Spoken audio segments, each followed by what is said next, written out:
స్వాగతం. మన రాజసుధా ఛానల్ ద్వారా మరి అనేక సమస్యలకి పరిష్కార మార్గాలు తెలుసుకుంటున్నాం కదా.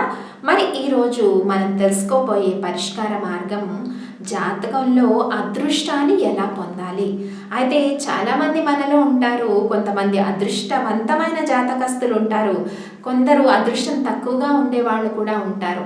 మరి ఎవరి జాతకంలోనైనా ఎంతో కొంత అదృష్టం ఉంటుంది కదండి. మరి ఆ అదృష్టాన్ని చాలామంది పొందలేకపోతూ ఉంటారు. మరి మీ జాతకంలో ఉండే అదృష్టాన్ని ఏ రకంగా పొందాలో తెలుసుకుందాం. సాధారణంగా మన జాతకంలో అంటే ఎవరికైనా డేట్ ఆఫ్ బర్త్ ఉన్న వాళ్ళకి కానీ లేని వాళ్ళకి కానీ, చాలామంది డేట్ ఆఫ్ బర్త్ లేని వాళ్ళు అధైర్యపడవద్దు ఎవరు కూడా. మరి డేట్ ఆఫ్ బర్త్ లేని వాళ్ళకి చక్కగా హస్తరేఖల ద్వారా వాళ్ళ అదృష్టాన్ని ఎలా పొందాలో కూడా మనం తెలుసుకోవచ్చు. అలా డేట్ ఆఫ్ బర్త్ ఉన్న వాళ్ళు కానీ లేని వాళ్ళు కానీ మరి మీ జాతకంలో మరి హస్తరేఖల ద్వారా అయినా మీకు యోగ కారక గ్రహాలు కొన్ని ఉంటాయి. మరి ఎవరి జాతకంలోనైనా డేట్ ఆఫ్ బర్త్ లేదనుకోండి, వాళ్ళ చేయి చూడగానే వాళ్ళకి చేతిలో ఏ మౌంట్స్ అనుకూలంగా ఉంటాయో, అంటే ఏ మౌంట్స్ ఉబ్బెత్తుగా ఉంటాయో మరి ఆ మౌంట్స్కి సంబంధించిన గ్రహాలు అనుకూలంగా ఉన్నట్టు.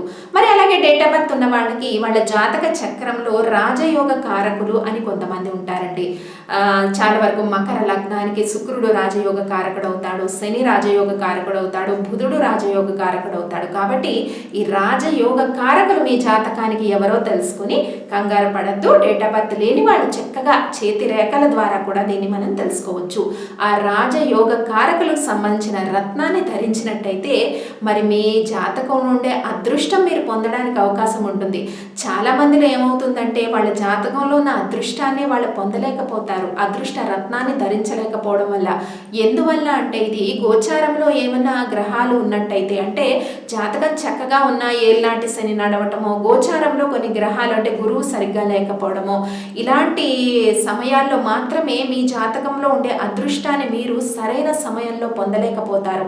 అంటే సొంత ఇల్లు కట్టుకోవడం కానీ, మరి వివాహం కానీ, సంతానం కానీ, మరి ఇవన్నీ యోగాలేనండి.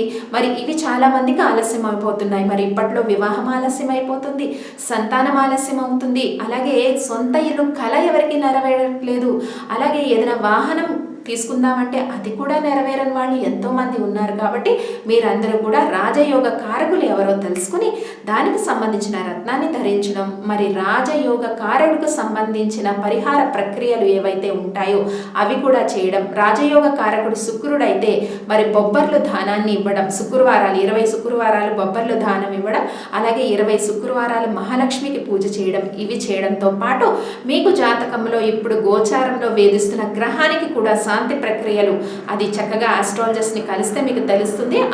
అవన్నీ కూడా పరిహార ప్రక్రియలు మీరు పాటించడం వల్ల మీ జాతకంలో ఉండే అదృష్టాన్ని మీరు చక్కగా పొందే అవకాశం ఉంటుంది.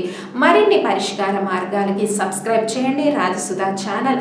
దీనికి మీరు చేయవలసిందల్లా నా రైట్ సైడ్ ఉండే బటన్ని ప్రెస్ చేయండి, అక్కడున్న రెడ్ బటన్ని కూడా ప్రెస్ చేయండి. దీనికి ఎటువంటి ఛార్జీలు కూడా మీకు పడవు. సబ్స్క్రైబ్ చేయండి. మరిన్ని పరిష్కార మార్గాలు, మరి ప్రతిరోజు నేను చెప్పే పరిష్కార మార్గాలన్నీ కూడా మీ మెయిల్ ఐడికి వచ్చి చేరుతూ ఉంటాయి.